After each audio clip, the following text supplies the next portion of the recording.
DJ Om Shankar recording by R music. Dhoti देबो कुर्ता देबो देबो आई विशेष रे।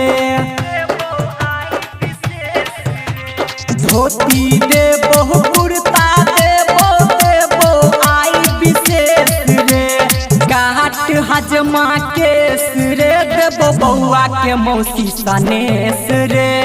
काट हजमा केस रे देबो बउआ के मामी सनेस रे।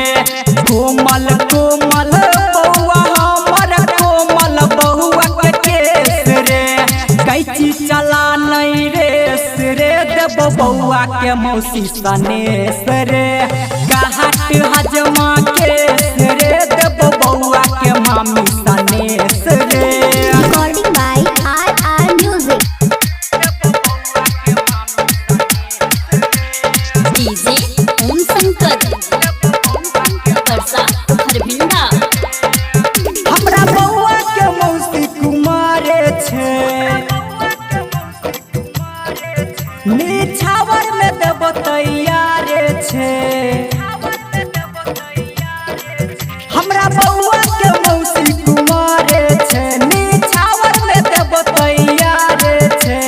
हर बार में नहीं गड़बड़ करी है काट ठीक से केस रे। कैची चला नहीं रेस रे देबो बउआ के मौसी सनेस रे।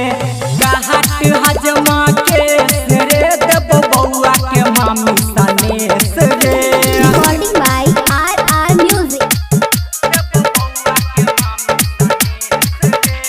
डीजे ओम शंकर हरभिंडा। जैसे कहबे देबो हम तोरा रे। हजमियो लगबो सारी जोरा रे। जे कहबे देबो हम तोरा रे। हजमियो लगबो सारी जोरा रे। राइटर राजा प्यारे लाल जितेंद्र कहो नरेश रे। कैची चला नहीं रेस रे देबो बउआ के मौसी सनेस रे। कहा हजमा केस रे देबो